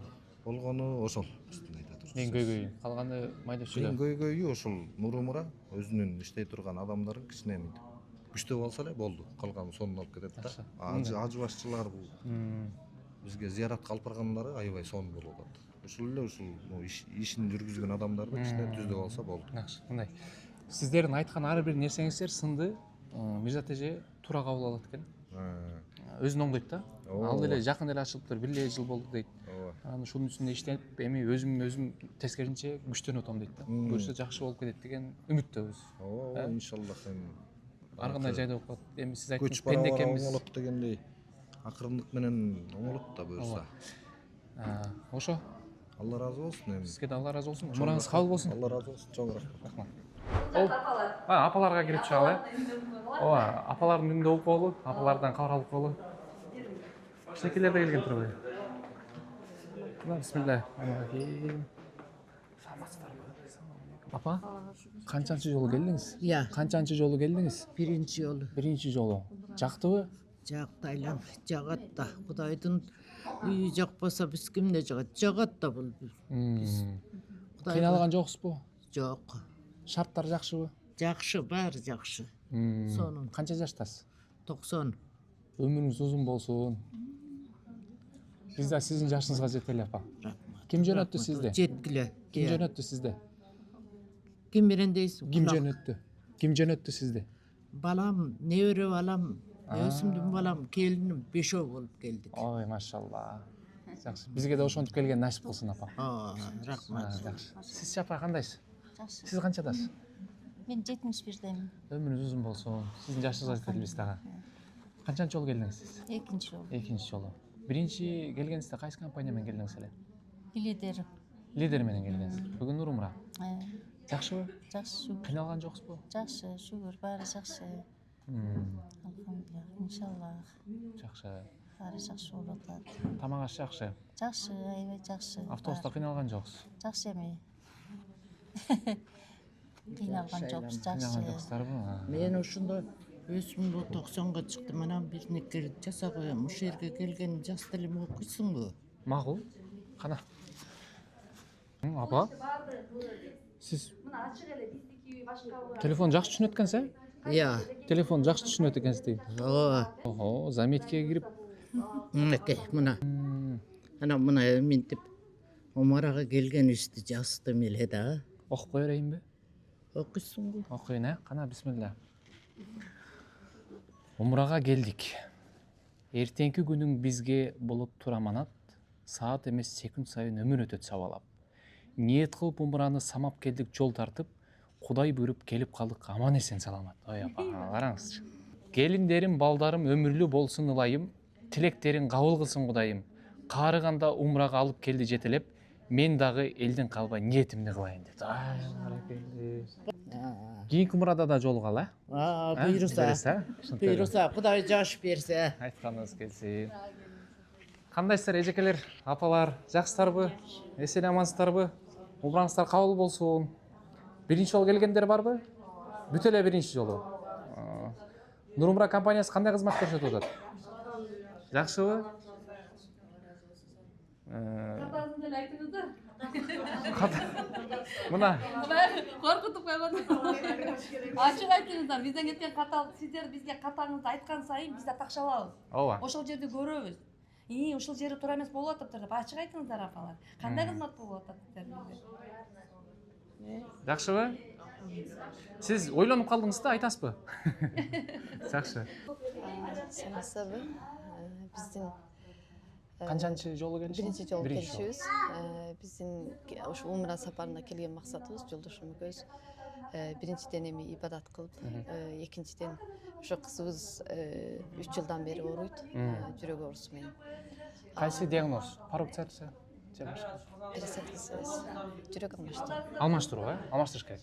Анан эми биз алмаштырбайбыз. Анан операция болуп келди Турциядан 4 айдан. 4 ай болуп калды. Анан ушул Алла Тааланын ыйык жерине келип, шифа тилеп, кызым өзүнө зиярат кылгалы келдик. Жакшы. Кызыңыз канча жашта? 8,5. 8,5 жашта. Сен атың ким? Ким? Гүлшан. Гүлшан. Гүлшан. Канча жаштасың? 7. 8. 8-де? 8. Бул жак жактыбы, жаккан жокпу сага? Жактыбы? Күн ысык экенби же ысыктан кыйналган жоксуңбу? Кичине кыйналдыңбы? Эмени кабаны көрдүңбү? Кирдиңби ичине? Жактыбы каба? Дуа кылдыңбы? Не деп дуа кылдың? Кудайдан сурадыңбы? О, Кудай деп. Нелер сурадың? Сүрдөн окшойт, Жакшы болуп кетейин деп сурадыңбы? Түшүнүктүү. Кудай Таалам кабаны көргөндө сен бата кылып атпайсыңбы? Ошону сөзсүз түрдө кабыл кылат. Буюрса жакшы болуп кетесиң, Жакшы. Макул. Ден соолугу болсун, оорубасын, Кудай Таалам шифасын берсин. Баарыбыз кана апа бу жерде сиз улуураак келип бата берип койбойсузбу? Азыр көрүүчүлөр баардыгыбыз бир амин кылып коелу, чогуу. Амин. Кызыбызга бата беребиз. Гүлшан. Гүлшан. Жараткан өзү жар болсун баарыбызга. Кудайым ошо тилек менен, мээнет менен келдик. Кудайым баардык пенделеринин тилегин берсин. Амин. Сураган тилегенин берсин. Ден соолук берсин. Ошо Гүлшанга дагы ден соолугу чың болуп, ыймандуу, инсаптуу, эл алдында жүзү жарык, жолу ачык, өмүрү узун, жакшы кыздар болсун. Эне атасына, бир туугандарына, деги эле элине жардамы тийген жакшы инсан болсун. Ошо үмүт менен келгендердин баарына ошо кылган ибадаттарын Кудайым кабыл кылган болсун. Баарыбыздыкын не тилесек, суразак, Аллахым берген болсун. Силердин ишиңер илгери болсун. Дайыма ушинтип өзүңөрдүн кызматыңарды өткөрүп, ушундай улууга, кичүүгө дайыма кызмат көрсөтүп жүргөн жакшы, ыймандуу, инсаптуу инсан болгула. Ишиңер илгери болсун, жүзүңөр жарык, жолуңар ачык болсун. Дайыма жакшылыктын үстүндө болуп, эки дүйнө Кудайым бактылуулугун берсин. Аллаху акбар. Урматтуу көрүүчүлөр, Гүлшан кызыбыз үчүн ушул дуанын аркасынан амин деп коюңуздар, баарыңыздар. Урматтуу мекендештер, Нурмура компаниясында ушул тамактар тууралуу аябай ызычуу болгон. Эми азыр дал ушул өз көзүбүз менен барып көрөлү. Нурмура компаниясы кандай тамактарды берүүдө, шарттар кандай? Нурмура компаниясы жакшысыздарбы? Тамагыңыздар таттуу болсун. Тамак бүт эле жакшыбы? Сонун. Мындай арыздануу эч нерсе жокпу? Үчүнчүсүнө чейин. Мына тамактарды жей албай калат экенсиңерчи. Ашып калды. Ашып калат. Биз жыйнап кетти азыр берди 4-5 тарап. Негизи өзүбүзгө ылайыктуу эле алып атабыз. Болбосо ашыкчасы менен жесеңиздер болот, алсаңыздар болот. 2-3 жылга барып жесең болот. Ал батпайт да просто. Түшүнүктүү. Мына умра компаниялары бүт эле ашыкчасы менен кыскасы өз ордуна акырындап келип бараттыр. Орду толуп тамактар. Катарынан турган тамактар. Жүрүңүз. Saat 10'a çeyin, 10:30'a çeyin işte. 10:30 чейин, азыр саат 7. Да. 10:30'a çeyin cemaat girer. 3 saat, 3,5 saat болот. Kalan tamam alıp çıktı. Мына достор, урматтуу көрүүчүлөр, көрүңүздөр, каалаган тамак, каалагандай эсептесеңиздер десеп, урматтуу көрүүчүлөр, айымдардын, эркектердин ашканасында бүт бардыгы бирдей экен. Көрүңүздөр, каалагандай 2-3 жол болсо да тамактансаңыздар болот. Каалаган суктар.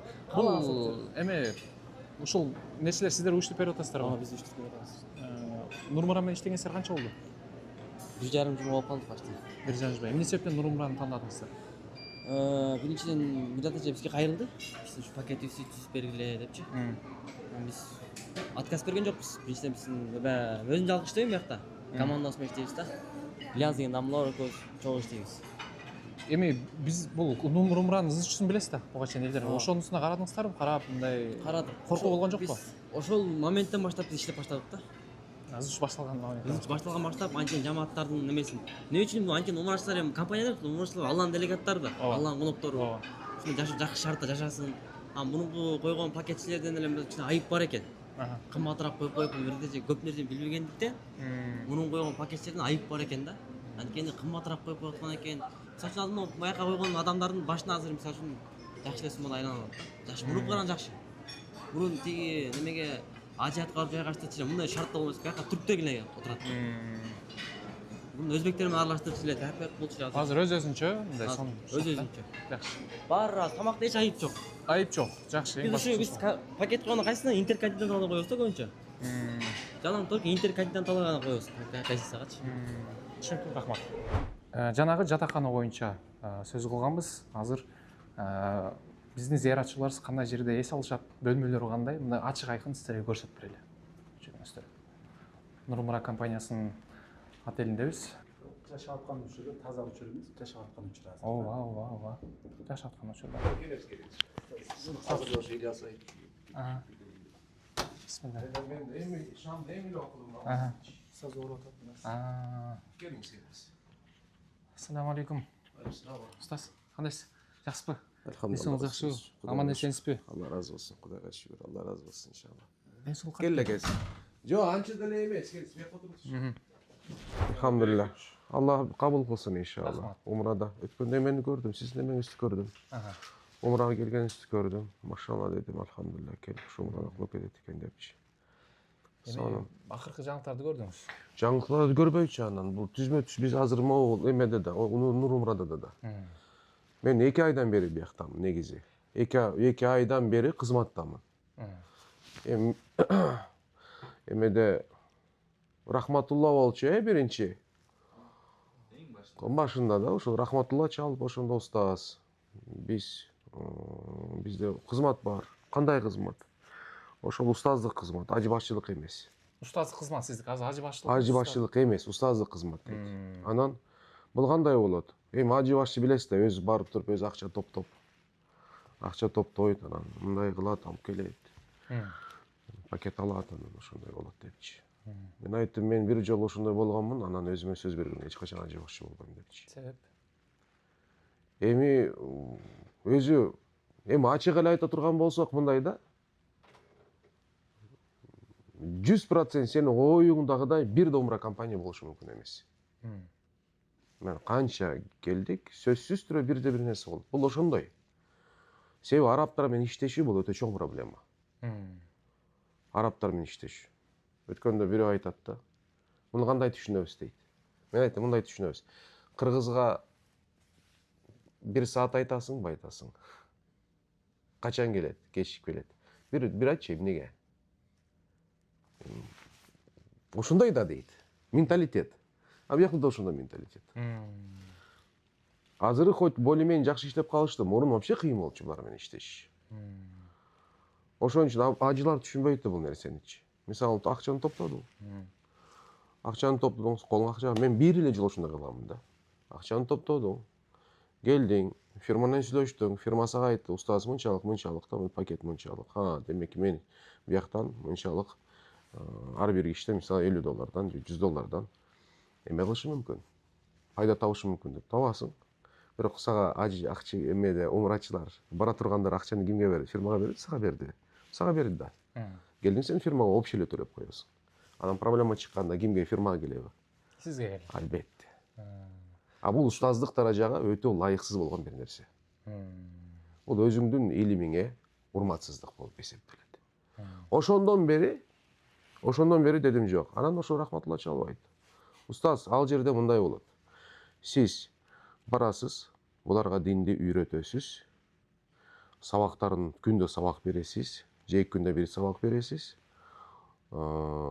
Мединада болсо ошол пайгамбарыбызга зыяраттарга алып киресиз, түшүндүрүп бересиз. Кыскача зыяраттарына диний жактан жардам бересиз. Меккеде болсо ошол умрасын кылдырып бересиз. Жана сабактарды бересиз деди. Калган ишке такыр эме аралашпайсыз дедим. Андай болсо жакшы дедим. Андай болсо жакшы. Ошондо дагы сиз устаз катары элдин арасына жаткырбайсыз, эс алышыңыз керек, даярданышыңыз керек, башкадан отдельно номер беребиз. Дедим, бул жакшы. Сыртта да эл менен, анан бияка келгенде эл менен болгондо бир аз кыйын болуп калат. Өзүнчө болгон. Өзүнчө болгон. Мага ылайыктуу болду. Макул, убактымда ошондой болуп калды, Кудайга шүгүр. Мындай бир аз иштерим ошондой болуп туруп. Анан ошо 2 айдан бери кызматтабыз. Алхамдулилля, шүгүр. Эми мына элден да сурасаңыздар болот. Келип ошол диний жактан жардам берип атасы, кылып атасы, Кудайга шүгүр. Биз сурап анан алардын оюн угуп, Фархат устазга кандай жолугуп коюшубуз керек, батасын алып коюш керек деп келдик да. Алла ыраазы болсун. Анан акыркы учурларда жагдай боюнча Нурмурат компаниясы. Ооба. Оюңуз? Оюмбу? Мындай. Сизге мындай таргак суроо. Мындай 1-2 сөз менен айтайын. Өзү ошол ой мындай да, Нурумранын тегерегинде Мырзатайым тегереги деп айталы да. Мырзатайым тегерегинде болуп атат бул маселенин баары. Мырзатайым аферист аял эмес. Буну биринчи айтайын сиздерге. Жаман ниеттүү эмес. 2 айдан бери иштешип атам, 2 айдан бери мамиле түзүп атам. Бул аял киши. Биринчиден бул аял киши. Экинчиден бул атайын кылынган бир афералар эмес булар. Ошону айтайын. Каталар болду, каталар болду. Болот, любой деле ката болот. Атайын кылынган же атайын подстраивать этилген ошондой эмес бул. Ошол агып бараткан жерден эле, мисалы арык барбы? Агып бараткан кайсы жерден ашып ташып кетет, кайсыны коюп кетерин билбейсиң да. Ошондой болуп кеткен да мындачы. Бирок жаба албай калган учурлар болот, кыйналып кеткен учурлар болот. Ошол эле. Менин билгеним ошол да. Менин кабыл алганым ошол. Себеп мындай, эгерде боло турган болсо баарыбызга болуш керек да. Мисалы мен азыр канчанчы группам болуп атат меники?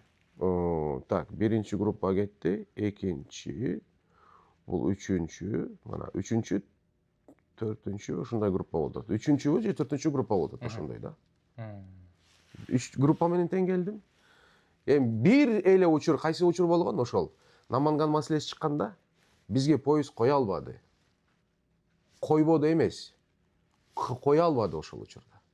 Бирок автобус коюп берди. Автобус менен бардык. Калганын баары келишимден кандай жазылган болсо ошондой болду. Отели да ошондой болду. Отель да жакшы жерде болду. Анан биякта Вока да болду, ошондой да. Эми ушул көп адам арызданып атпайбы мисалы? Көп күтүп калдык, тамагы мындай болуп калды, тигиндей болуп калды деген арызданышууларга эмне дейсиз? Эми мындай маселе ал жерде. Менин биринчи группа менен ошондой нерсе болгон, Будул деген гостиницага түшкөнбүз. Ал жерде айтылган 3 мал тамак болду, 3 мал тамак болду, бирок тамак сапатсыз болду. Берилген фирма, тамак буякта фирмага берилет экен да тамакчы. Ошо берилген фирманын алып келген тамагы жакшы эмес болуп калды. Ошо ажылар бул тамак алмашысы керек. Бул мен алектенген киши менин көзүмчө да ошондой. Мырзатайым чакырып туруп, аркасынан 3-4 күн чуркады. Швед стол коюп берчи. Пожалуйста. Ажыларым жаман болуп атат. Эрте менен макул деп туруп, кечке чейин жок ал. Свет столу жок. Ошондой убакыт. А булардын ажылардын эмне убактысы 9 күн, 10 күн болуп атпайбы? Анан биякын 4-5 күн соксо эле, калат 3-4 күн. 1 күн коюп коет, болду, ошо менен тамак жеген болуп калат да. А бул байгы ошол ишти кылгандарга эме жактан невыгодный болуп калат да болчу. Себеби шведский стол, турецкий коюш керек, көбүрөөк ассортимент коюш керек дейм. Андан көрө ошол өзбек ашпозчуларды чакырып эле ортого коет дагы бир тиги эмесин берип коет. Суптап коет, суун берип коет, анан бир экинчисин мындай берип коет, болду ошо менен. Айтып атпайм, могул жерде иштешүү маселеси бар да. Эми ал жерде эң негизгиси ошол эле эмеге бериш керек да. Моундай отельге киргизип туруп, мен кечээ эле айтпадымбы? Ошол отельге киргизип эле, отелдин тамагын алып эле, ошо эң жакшысы ошол да. Тиякта Будулда болсо, отель тамак койбойт. Сен отельге киргизесиң, анан кимге тамак кое турган болсо, аларды отдельно чакырышат да. Алар да проблема. Эми ушул маселелерди Кудай Тааланын сыноосу деп коюу туура эмеспи? Бул кемчилик да негизи. Жок, андай болбойт. Кудайдын сыноосу деп эле, Кудайдын сыноосу анан мындай маселе бар да, ажылар келгенде, умрачылар келгенде, ар бир ажы башчынын айткан коронный сөзү бар бул. Машаккат. Машаккат деген болуш керек, чыдайгыла тигиндей мындай деп ошону сөз айтат. Бул акыйкат болгон бир сөз. Өзү умра, ажылык бир машаккат. машаккат. Машаккатта болуш керек сен пайгамбарыбыздын жолу бул. Машаккат бул. Бирок сен кылган кемчиликтерин алып туруп ошол бул хадис менен, бул сөз менен, ошол айтылган нерсе менен жабылмаш керек да. Мындай мааниде. Айтып эле эч нерсе кылба да. Аракет кыласың, аракет кылып болду, болушунча жумшайсың. Анан туугандар, эми машаккат ушул окшойт. Айтылган машаккаттардын, убадаланган машакат бул болушу мүмкүн. Сабыр кылалы деп айтат. Бул туура болот. Түшүндүңүз да? Анан наатвали дегендей болбойт да. Эми бул машакат да эми. Сабыр кылган да эми болбойт да. Силер эмне бул жака эс алганы келдиңерби? Жок, мындай сөздөр. Деген сөздөр айтылат. Нурмурада эмес. Мен негизи ушунда укуп. Мен буну уккам өткөндө. Бир жерде эме берилди. Сый тамак берилди. Мен ажыларым да барды. Бул сый тамактарга негизи мен барган жакшы көрбөйм. Себеби жөн эле ал жерде ар бир адам өзүнүн рекламасын кылат да. Сый тамакка бардык. Сый тамакта анан отурдук. Бир дамлага сөз берилди. Бир дамла ошол эле тегерегинде жатат да. Силер рахматыңарды айтышыңар керек, бияка келгениңерге, анан аябай мындай давление кылды да. Ажыларгачы. Мен ажыларым ошол жерде айран отурду. Чыккан күнү айтты, дамла сиздин урматыңызга эле чыдадык. Болбосо ошол жерде эле жарылат элек дейт да. Болбойт. Сиз айткан сөз бул кандай нерсе? Болбойт. Түшүнүктүү ажеке. Негизи мындай, устаз, бир суроо берип калайын, учурдан пайдаланып. Азыр умра компаниялар ажы башчыларды тандоодо медийный адамдарды көп тандап атат. Мисалы, илими жокторду, же башка нерсе кездештирип атабыз да карап. Негизи ажы башчы деген ким болуш керек? Иним. Бир мисал менен түшүндүрүп берейин. Мисалы намазканада кишилер топтолду. Арасында ар кандай адамдар бар. Ошонун арасында ким намазды башкаруу үчүн, имам болуу үчүн чыгыш керек? Эң илимдүүсү чыгыш керек, туура эмеспи? Бунун айырмасы жок. Бул да бир ибадат. Пайгамбарыбыз эмне деди? Таваф менен намаз экөө окшош болгон бир ибадат. Айырмасы болгон тавафта сүйлөгөн болот, намазда сүйлөгөн болбойт. Ошол ажы башчы имам деген сөз да. Баар шарттарды билиш керек. Баардык ибадаттардын жол жобосун билиш керек. Мен өзү каршымын. Медийный личность анан блогер анан тигилер чыгып алып туруп, өткөндө бир жерде көрдүм. Ошол эле аттуу баштуу бир блогер 40-50 кишини жетектеп Кабага алып кирип атат. Мен таң калдым. Ошону айтайын. Мен таң калдым. Себеби ал жерде дуалар бар. Ал жерде ар бир кадамдын өзүнүн эрежелери бар, башкасы бар дегендей. Жок, бул иште илимдүү болгон адамдын алып баруусу зарыл болуп эсептелет. Негизинен түпкүрүндө ар бир мусулман умра жана ажылыктын эрежесин билиш керек. Бул негизинен эле. Бирок тилекке каршы бизде андай эмес да. Намазын туура окуйм, даратын ала албайт. Мына биз менен келген ажылар даратын туура ала албайт. Ошол дарат сабагын коюп атабыз буларга. Конечно, намаз сабагын коюп атабыз. Ошолор дарат намазды билбеген ажылыкты умраны кайдан билсин? Ошондон илимдүү болгон бирөө жетектөөсү зарыл болуп калат. Намазга да илимдүү туруп, илимдүү бар болгон жерде аран бир блогер чыгып алып имам болсо кандай болот? Кандай болот? Мисал дейм да. Жок, эми ошо блогерлер колдонуп коюп атышат да. Бул эл тааныйт. Эл тааныйт да. Адам тартыш. Аны муфтият чечиш керек. Ооба, аны муфтият чечиш керек. Эреже киргизиш керек. Муфтият Кудайга шүгүр, азыр аябай катуу жакшы иштеп атат. Мен муфтият толук кандуу колдойм. Муфтият азыр бүт нерсени текшерип атат. Кудайга шүгүр, азыр бүт диний тармактардын баарын иретке салуу аракет кылып атат. Менин оюм боюнча буларга да жетет иншалла. Буйрса. Жеткиресиз бул сөзүңүз. Себеби дин олуттуу маселе. Ойнобош керек дин менен. Дин менен ойноо турган болсоң, эртең Кудай уруп коет. Бул бир оюн болуп эсептелет. Ниеттери кандай туура аны билбейм, ниеттери бирок сырттан караганда ошондой. Себеби бул сенин ишиң эмес. Туурабы? Сенин ишиң эмес бул. Мен азыр барып алып туруп бир медиктин профессордун немесине операционно кирип алып туруп колума скальпель алып туруп мен операция кылам дей турган болсом, кандай көрүнгөн болсо, блогеринде келип туруп бул жерге ажылык алып барам деген дал ошондой. Айырмасы жок. Түшүнүктүү устаз. Сизге Алла ыраазы болсун. Амин. Кылган ийбадаттарыңыз кабыл кылсын. Көргөнүзгө кубанычтабыз. Алла ыраазы болсун. Алланын сыйынугу биз дагы келип биз менен баарлашып калдык. Болсун иншалла. Анан баягы компаниянын адамдары баягы келип кеткендер жана жатакана ушундай болуп атат, тигиндей болуп атат деп анан өз көзү менен көрөлүчү жатакана кандай экен, эмнесине арзанап атышат деп келгиле устаз. Жатакана сонун экен. Мен канча келдим, мына канча келдим, бир да начар жатакана берилген эмес. Бардык зыяратчыларга. Бардык деген айтылса, мен аларды билбейм да башкаларды. Жок, бир эле отельде турасыздар да бирок. Жок, азыр бир отельде болгон. Мединада 2 отельде болгон, 3 отельде болгонбуз Мединада. Мединада бир отель болду, ал вообще эмем отель. Карым, кайсы эмеде турдук, Балиде турдук да. Бали, жакшы, бул уже уровень башка отель. Экинчи отелибиз эме болду? Жок, Мединада айтып атам. Хижра бар го. Эмнеле хижра. Бир хижра бар. Хижра деп коет алдында. Сафиянын алдында да. Ошол хижра болду. Аябай жакшы отель ал дагычы. Жакындыгы өтө жакшы. Ушунча жакын болду. Алла ыраазы болсун. Эми мага бир дуаңызды бериңиз. Дуа беребиз иншалла. Дуа беребиз. Сен иним бул эмени чыгарасыңбы ошондо? Чыгарганды кандай чыгарасың? Мындай кесип чыгарасыңбы? Кесип чыгарасың. Кесип дегенде бул полный выпуск чыгат вообще бир. YouTube расследованияга кетет. Биз Умран компания мен баштабадым, ушундай болот деп темаларды көтөрдүм. Анан бияка дагы зыярат кылганча өз көзүм менен көрүп кетейин деп. Нур Мура боюнча мен сүйлөп чыктым да. Келип зыяратчылар көрүп, эмне маселе болуп атат деп өздөрүнөн сурап, кандай болсо ак бойдон чыгат. Мен билбейм, эгерде бул шарттарды умрачылар туура эмес, жакшы эмес дей турган болсо анда VIP пакет менен келиш керек.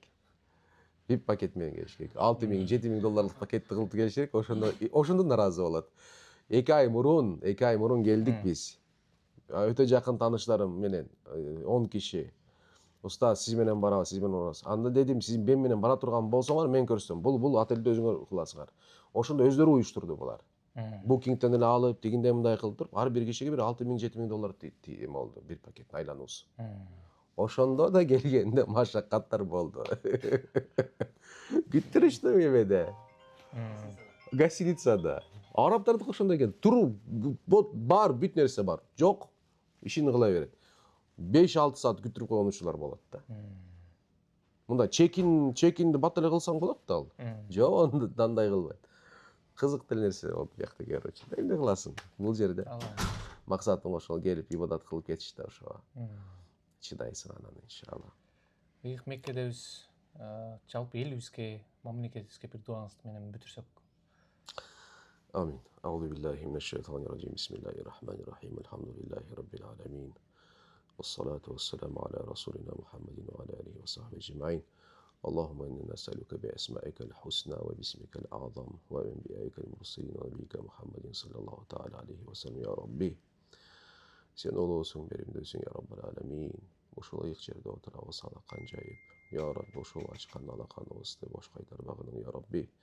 Senin 99 улуу ысымдарың бар ya Rabbi. Ошол ысмы затынын урматына.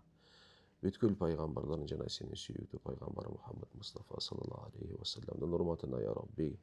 Ya Rabbi, ошол ийнебиз тээ Кыргызстандан бияка келип умра иман аткарууга келген экен. Кабыл кылгын ya Rabbi, кемчиликтер менен бирге. Ya Rabbi, ошол өзүнүн кылган иштеринде өзүң жардам бергиниң ya Rabbi. Инимге акыйкат көрсөтүп, акыйкаттын аркасында жүрөгө насип кылгының ya Rabbi. Инимге жалганды жалган көрсөтүп, жалган алыс болууга өзүң насип кылгын ya Rabbal Alamin. Жакшылардын ачкычы болсун, жамандыктардын жапкычы болсун ya Rabbal Alamin. Ya Rabbi, жүрөгүндө кандай максат тилектери бар болсо өзүң жеткирегин көргүнүң ya Rabbal Alamin. Ya Rabbi, тиренерибиз, мамлекетибизге, элибизге тынчтык, аманчылык бергениң. Мамлекет башчыларга ya Rabbi бекем ыйман, ден соолук алган чечимдеринде өзүң ya Rabbi жардам бергениң. Ya Rabbal Alamin, бардык момун мусулмандардын кылган ушул жерде таат ибадаттарын кабыл кылып, эртең кыяматта пайгамбар саллаллаху алейхи ва салламга кошуна кылып, өзүнүн жүзүнүн жамалын бизге көрүүгө насип кылгының. Ва ахиру даван алхамдулиллахи раббил аламин би рахметике ya архамар рахим.